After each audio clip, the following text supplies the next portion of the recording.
They fired me without realizing I still had leverage. I was halfway through my second cup of burnt conference room coffee when the blinds came down and the mood shifted. What I thought was just a quarterly product review turned out to be an ambush. Clark Theo, all smug in his navy suit and Yale pin, was already seated at the head of the table, flanked by two corporate lawyers with briefcases full of HR-approved daggers. "Let's keep this short," Clark said, not even bothering to make eye contact. "We're restructuring. Your role's been deemed redundant." Redundant. That word echoed in my ears like a slap.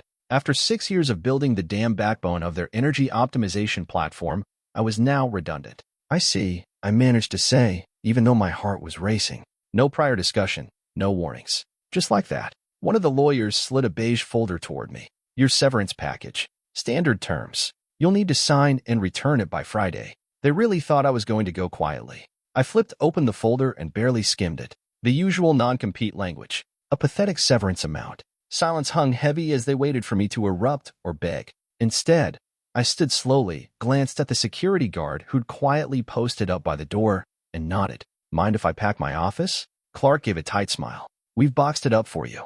Of course they had. 10 minutes later, I was in the hallway holding a cardboard box like some corporate walk-of-shame cliché. I kept my head up as I passed the engineers I'd mentored, the interns I'd stayed late to train, the execs I'd pulled out of tech debt with one good commit. No one said a word. But then I noticed something strange. In the bottom of the box, wedged between a broken wireless mouse and a stress ball from last year's offsite, was a red folder. A thick one. My name was scrawled across the front in black ink. I froze. I hadn't seen this folder in years. I opened it right there in the elevator.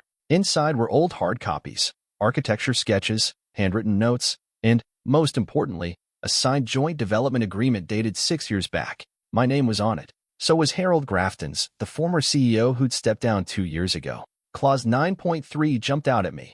Any code, platform, or derivative system stemming from the original GridOpt prototype shall remain jointly owned by Rennick Dev LLC and Luminare Energy Systems Incorporated. I swallowed hard. Rennick Dev. That was my old one-man consultancy before they pulled me in full-time.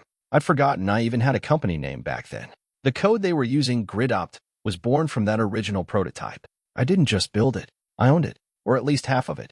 The elevator doors dinged open, and I stepped into the parking garage with a box full of forgotten trash and the one piece of leverage they hadn't seen coming. Clark Theo and his Ivy League pit vipers thought they were cutting out a weak link. What they didn't know was that they had just severed themselves from the very engine that powered their empire. I slid into my truck, adrenaline coursing through me like fire. They fired the guy who built their whole damn system, and I had the receipts to prove it. I didn't even start the engine. I just sat there in the cab of my truck, staring at the red folder like it might explode if I opened it wrong.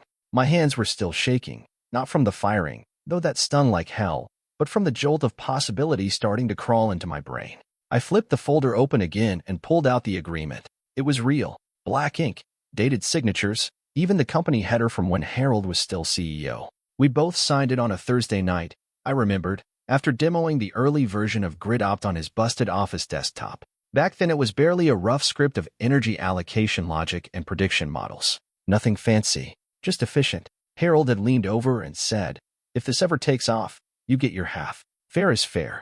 He was the kind of leader who still gave a damn about the people writing the code, not just the ones selling it. Then he retired, and Clark slithered in like a human press release. I turned the page. There it was, Section D, Page 2.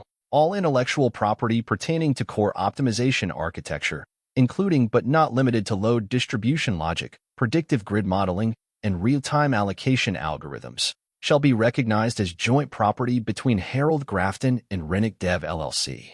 Rennick Dev, me. I blinked. They were still using it. Of course they were. GridOpt wasn't something you just sunset. It was embedded in their systems, their contracts, their whole damn brand. I reached for my laptop in the backseat, fired it up, and tethered it to my phone. The VPN still worked for now. I pulled up the admin dashboard and hit the deployment logs. Lines of recent code activity lit up the screen like a Christmas tree. My old commits, still running. The module IDs matched the architecture I'd written 3 years ago, back when I was the only one who understood how to scale the thing without it collapsing under live grid loads. My dev tags were still buried deep in the logs. r.devalphacalc, Rennick_map_logic, r.layerstream. Lazy naming convention, maybe, but effective. They'd scrubbed my name from the public repo, but they hadn't touched the underlying deployment artifacts. They couldn't. It was too foundational. That's when it really hit me. They didn't just fire me. They tried to erase me. But I wasn't some intern they could ghost on Slack. I was the damn engine room. The whole system ran on my code, my architecture, my late nights with a whiteboard and too much caffeine. They built an empire on GridOpt. And GridOpt was mine. Legally, contractually, undeniably mine. I leaned back in the seat, heart pounding now for a whole different reason. Clark thought he'd shut the door on me, but he'd just locked himself in a room full of stolen tech. I looked at the contract one more time, then closed the folder slowly. They erased me from the org chart, but they forgot one thing. I still owned the backbone of their tech, and I was about to make them remember. I didn't sleep that weekend. Friday night, I stayed up until 2. Saturday, I was still at my kitchen table when the sun came up. I lived off caffeine and spite, tearing through logs, screenshots, archive commits, anything that could show how much of GridOpt still had my fingerprints on it. And it was a lot. My home office was a war zone. Laptops open to get diffs, post-it notes stacked high with file names and deployment IDs, thumb drives labeled in Sharpie. I'd been methodical with my work at Luminare, even when no one gave a damn. It was all documented, locally and on the cloud. I had receipts for everything. The first commit logs from the initial skeleton build, the raw function prototypes, the simulation data for our first scalable test, all signed with my handle, Renick Dev. They could strip my name from Slack. They could delete me from internal emails and fire me in front of a security guard. But they couldn't rewrite history. Git remembers. By Sunday, I had more than just a paper trail. I had a case, time-stamped commits, authorship metadata, local snapshots of code before it ever touched their servers, deployment logs showing my modules still active in production as of 12 hours ago. They hadn't even tried to rebuild it. They just built a glossy UI around my core logic and slapped Clark's name on it. And that's when I saw the keynote promo. It popped up on LinkedIn, a smiling, photoshopped Clark standing in front of a glowing GridOpt graphic, arms crossed like some tech visionary. The caption read, Luminare CEO to unveil next-gen grid software at CleanTech Global. Next Friday, he was going to present my work on a global stage with my math, my logic, my code, and his name. I nearly crushed my phone in my hand. My stomach turned, not because I was surprised. Clark had always been good at stealing credit, but because I'd seen this coming. He wasn't content just pushing me out. He wanted the spotlight too, wanted to be the innovator, the face of the tech. But you can't be the face of something built on stolen bones. That night, while the rest of the city slept, I got a message. It came from a burner email. No name, just a single line.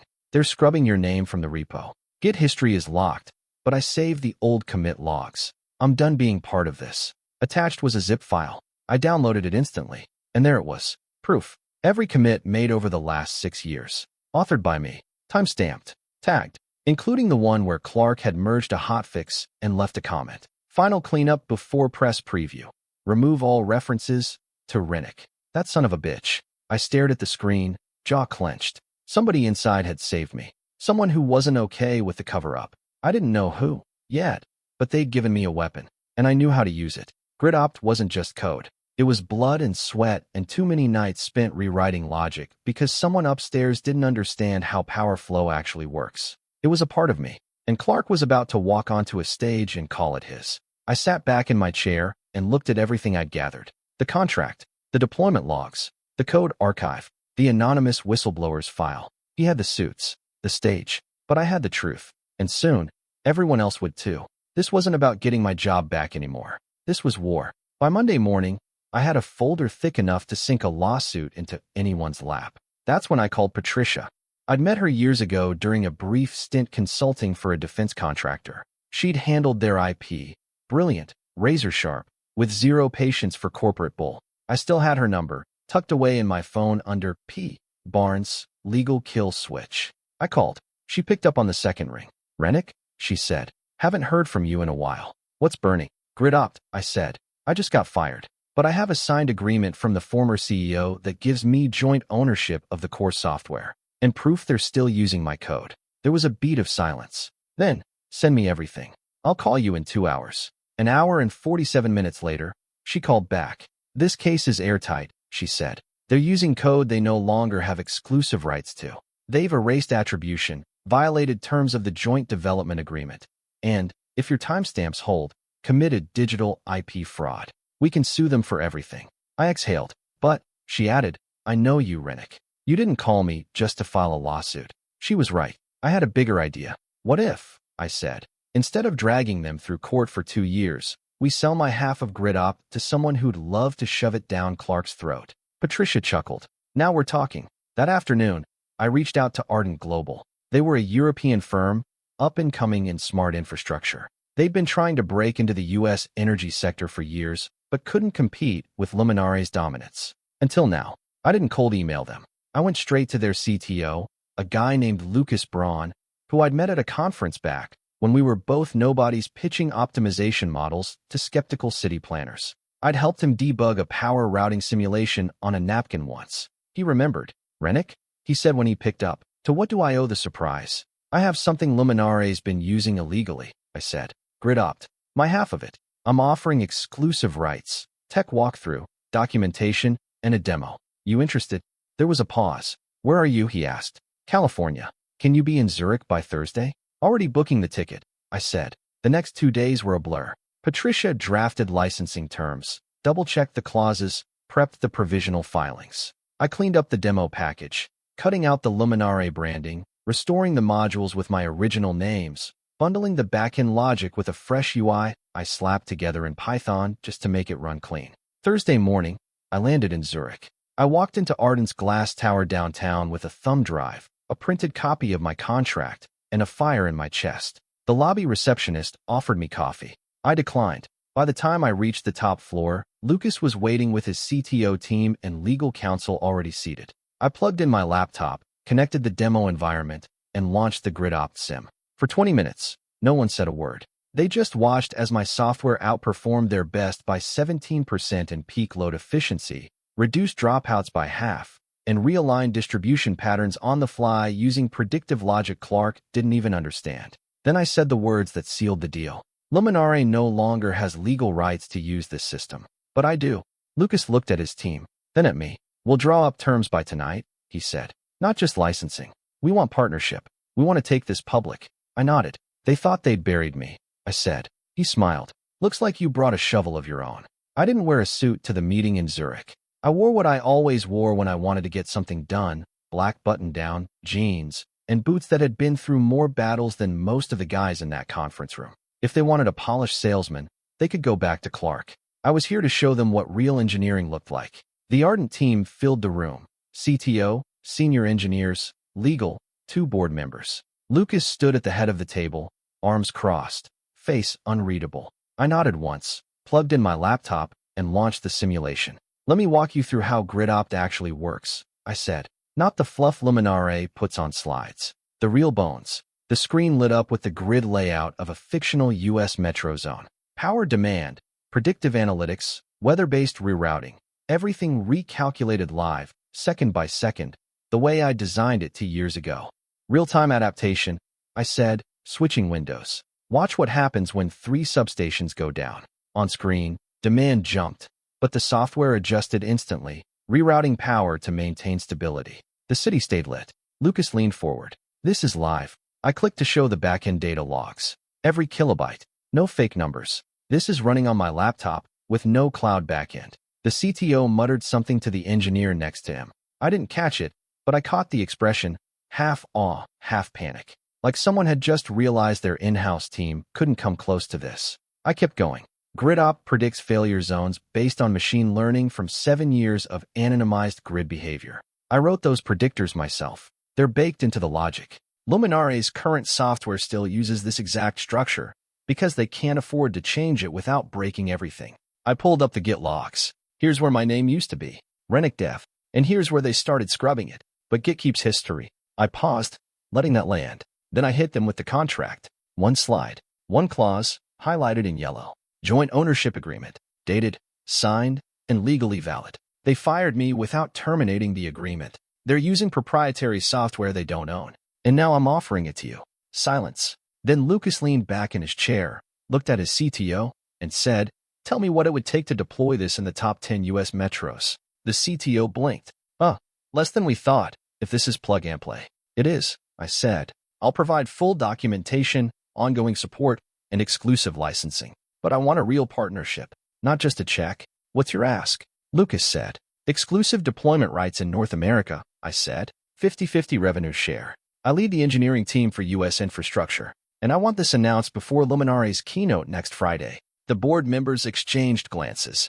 Lucas smiled. Done. That was it. A handshake, a signature, and a multi-billion-dollar swing in the energy tech world was in motion. My old code, the same logic I'd written on a borrowed couch with a whiteboard and a Red Bull, was now the centerpiece of Ardent Global's U.S. strategy. And Clark?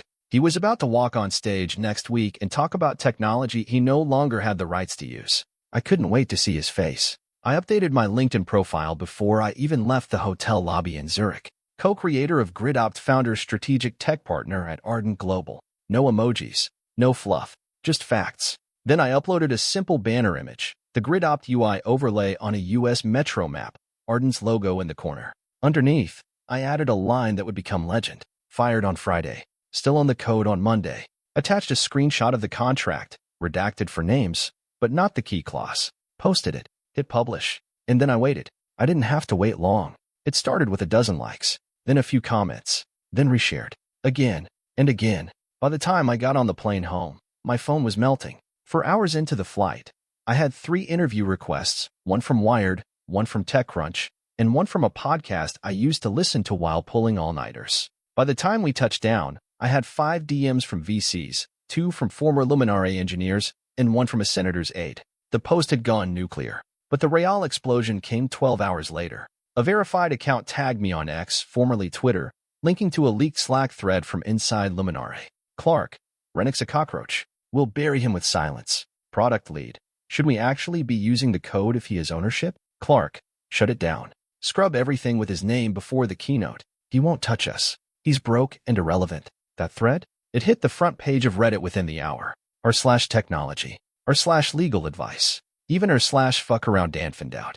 I didn't post anything else. I didn't have to. By the next morning, journalists were camped outside Luminare's offices in Palo Alto. Their spokesperson released a tight, panicked statement about internal disagreements around legacy code contributions. Clark declined to comment. Naturally. Then came the email from Luminare's legal team. Subject: cease and desist. Unauthorized use of confidential materials. They accused me of revealing trade secrets, of violating NDAs, of defamation. Patricia, my lawyer, laughed out loud when she read it. We responded with a 22-page rebuttal that included a scan of the original joint IP agreement, a list of deployment logs showing continued use of my code, git commit logs with my authorship, the Slack messages they'd accidentally allowed to leak, and we CC'd the entire Ardent legal team. 2 hours later, I posted one more tweet. When a company fires the guy who built their empire, they better double-check the fine print. Attached, a screenshot of my lawyer's letterhead. That tweet hit 1 million views before lunch. Tech workers started calling me a hero. Law professors broke down the contract on YouTube. Someone made a meme with Clark's face photoshopped onto the Titanic, with GridOpt IP rights as the iceberg. But the most surprising message came from a junior engineer I barely remembered. Maya, fresh out of Stanford, used to sit 2 desks down from me. Maya. I tried to warn them. Rennick. I told Clark the Git history couldn't be scrubbed without triggering an audit. He told me to stay in my lane. So I saved a copy of everything. I've attached it here. For what it's worth. I'm sorry. I downloaded the files. Internal emails. Pull request comments where Clark claimed to have personally rewritten my code. Slides for the upcoming keynote, with my logic diagram, exactly as I built it, rebranded under TheoFlow Predictive Model. I sent it all to Patricia. Then I sent one last message to Clark's assistant. Make sure he brings a backup keynote. He won't be allowed to use this one. That night, The Verge ran a piece titled, "The Engineer Who Took Down His Own Company, One Commit at a Time." The article ended with this quote from me. I didn't ask for revenge. I asked for respect. They refused. So I gave them a reason to remember my name. Respect. That's all I ever wanted. Now, the whole world knew exactly who built GridOpt. And Clark? He'd have to start scrubbing his name from the story. I walked back into Luminare's headquarters on a Tuesday morning. Same building, same elevator, same cold fluorescent lighting. Only this time, I wasn't the guy holding a cardboard box. This time, I was a shareholder. After the Ardent partnership dropped, Ardent stock jumped 15%. Luminare's tanked. Investors started asking questions. Big ones. And with Patricia's help, I quietly used my licensing windfall to acquire a 5% stake, just enough to demand a seat at the table. The board tried to stall. Clark especially. He pulled every trick in the book, delayed votes, pending verifications, closed-door calls. But the bylaws were clear, 5% or more, and I had a right to be there. So there I was, standing outside the same boardroom they fired me in 2 months earlier. I didn't knock. I just walked in. Clark's face dropped. He recovered quickly, of course. He always did. But his eyes betrayed him. He looked like a man watching a ghost walk through the wall. "Mr. Rennick," one of the board members said cautiously, "we weren't expecting you." "I'm not here to surprise anyone," I said calmly. "Just exercising my shareholder rights." I slid a slim folder onto the table. Clark glanced at it, scoffed. "What's this? Another speech?" "Evidence," I said, "of breach of contract, IP violations, and misrepresentation to stakeholders." He froze. I opened the folder and laid it out, page by page. The joint development agreement, still valid. Log showing my code live in production, days after my termination. Git commits with author tags that had been manually scrubbed. Internal email showing Clark instructing staff to erase Rennick from the system. Silence fell over the room like a dropped guillotine. One of the board members, a gray-haired woman who'd barely spoken until now, leaned forward. "This is damning." Clark tried to laugh it off. "It's exaggerated. He's twisting." "Really?" I interrupted. I pulled out the final piece, a printed screenshot of the keynote slides Clark had planned to unveil that Friday. Slide 3, my algorithm. Renamed, rebranded. Slide 4, a quote from Clark, word for word lifted from an email I'd sent in 2020. "I built this platform," I said, "not hypothetically, not metaphorically, literally. And this man tried to erase me while profiting off my work." I turned to the board. "I'm not here to run the company, but I am here to protect what I built." The chairwoman turned to Clark. "Do you deny these claims?" Clark swallowed hard. We were told the contract had expired." "It hadn't." Patricia cut in. She stepped into the room behind me like a specter in heels. "And you knew it?" "The scrub order was sent after our licensing agreement with Ardent was finalized. You gambled that Rennick wouldn't fight back. You lost. That was the moment it happened." Clark opened his mouth, then closed it, and the board saw it, saw the weakness, the liability, the fraud. "We're suspending Clark Theo effective immediately," the chairwoman said. Security entered before she finished the sentence. Clark stood up, red-faced, protesting, begging, threatening legal action. But no one listened, the same way no one listened when I was walked out. He was escorted down the hallway, out the door, past the same receptionist who had looked through me just weeks earlier. Then all eyes turned to me. "Do you want to step in?" the chairwoman asked. I shook my head. "I don't want his job. I want to chart a new path, one built on accountability and innovation. I'll work with the board on a transition plan, but I'm not interested in a title. I'm interested in integrity." They nodded. Later that day, I filed an emergency injunction. Effective immediately, Luminare was to cease all use of the GridOps system pending ownership review.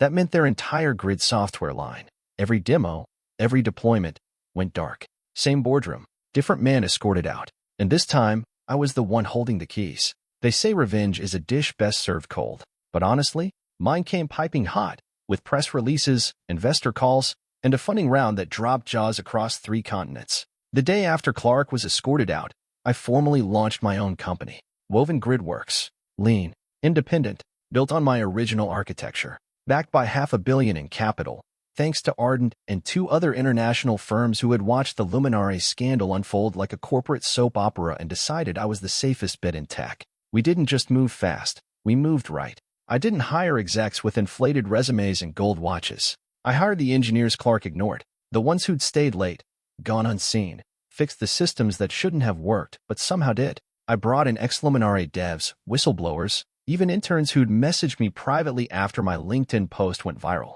I gave them equity, real shares, real seats at the table. In 6 months, we did what Luminare couldn't do in 6 years, built a deployable, scalable smart grid solution that could adapt to real-world fluctuations without a human babysitter at every node. We launched in Atlanta first, then Chicago, then a deal with the state of Oregon. Cities started lining up. The system didn't just optimize power, it made the grid smarter, faster, more equitable. And then came the buyout. Luminare couldn't survive the lawsuits. Between our injunction, 3 whistleblowers, and an SEC investigation into Clark's creative accounting, their stock collapsed. Their clients fled. Their board turned inward, scrambling for lifeboats. They called me. Of course they did. Tried to salvage it. Offered settlements. Strategic mergers. I offered them closure instead. I bought them out. Not the code. That was already mine. Not the people. Most had left. What I bought was the building. Their Palo Alto headquarters. All glass and marble and hollow echo chambers. The place where I was fired with a smirk and a severance check that wouldn't cover my truck's tires. I paid cash, wired the funds, closed the deal in 48 hours. Then I gutted the place, stripped it floor to ceiling. Every poster of Clark's face, every framed press article, every pointless ping-pong table and stale kombucha tap. And in its place, I built something real. The Rennick Institute for Relentless Invention. Not a think tank, not a vanity project. A working space for kids who were told they weren't a fit. For engineers who got passed over because they weren't loud enough in meetings. For builders who coded in garages and basements and never got credit because someone in a tie took the mic. We launched with a scholarship fund, a public lab space, and a promise. No resumes, no gatekeepers, just ideas. The day of the grand opening, I stood outside the building, the sunlight bouncing off the new signage, watching families walk in with wide eyes and notebooks. Kids in hoodies, teens with beat-up laptops. A group from Oakland High School, their robotics team already sketching out next-gen energy balancers in the lobby. And then I saw the email. From Clark Theo. Subject, congratulations. Body, I've been following the press. What you've built is impressive. If you're ever open to a conversation, I'd be grateful for the opportunity. Would love to contribute in any way I can. He signed it, humbly. I stared at the screen for a long moment. Then I slid a hardcover book into a padded envelope. The first print copy of my memoir. Gridlocked. How they tried to erase me and failed. I opened to the first page. Signed it. To Clark. Thanks for showing me what not to be. No return address. No reply. Legacy isn't about winning the race. It's about changing the road. And now, I owned every mile of it. It was early, barely past 7, when I pulled up to the cemetery. The air was crisp, the sky a clean, washed-out blue, and the construction noise from the other side of the hill buzzed like distant applause. I stepped out with a bouquet in one hand and a folded newspaper tucked under my arm. My mother always said I moved too fast. You're always fixing things before you feel them, she told me once. I was 19, cramming for finals, trying to pretend my world wasn't collapsing after Dad bailed and she got sick. She was right. Even when she passed, I didn't stop. I just shifted gears, kept building, coding, climbing, anything to not sit still long enough to hear the silence she left behind. But now I had something to bring her. I walked to her headstone and crouched beside it, laying the flowers down gently. White lilies. The kind she always bought on the first day of spring, even when we couldn't afford them. Hey, Ma, I said quietly. I reached into my jacket, pulled out the newspaper, and unfolded it slowly. The front page headline read, Woven Grid works to power 12 U.S. cities by 2027. Below it was a picture of me shaking hands with a senator outside our Atlanta control hub. I didn't care much for politics, but I knew the photo would make her proud. I placed the paper beside the bouquet. You always said I was too much, I whispered, smiling. Too loud, too stubborn, too sharp for my own good. But you never told me to shrink. Not once. The wind kicked up softly. I closed my eyes and just let it pass through me. Behind me, the construction crew was setting up scaffolding around a new wing of the Rennick Institute. The engraved sign was still covered in plastic, but I didn't need to see it. The Miriam Rennick Wing for first-generation engineers. A promise made. A promise kept. I stood and looked toward the horizon, where the sun was just starting to clear the trees. Somewhere back in the city, our systems were optimizing grids in real time. Somewhere, kids who'd been told they weren't polished enough were sketching new circuit models on whiteboards I paid for. Somewhere, the next version of me was being told to sit down, to be quieter, to fit in, and now they had a place that said otherwise. A week ago, I gave a speech at the Institute's launch. The last line stayed with me. For every kid who was told he was too much, too weird, too intense, welcome home. I turned back to her stone, brushed a few petals off the edge. You got me here, I said. You and those second-hand books, and those nights you stayed up to quiz me on math formulas you didn't even understand. You gave me roots, and I built something out of them. I stood there for a long minute, just breathing. Then I turned, walked back to the car, and drove into a future that finally felt like mine. Not to prove them wrong, but to prove she was right.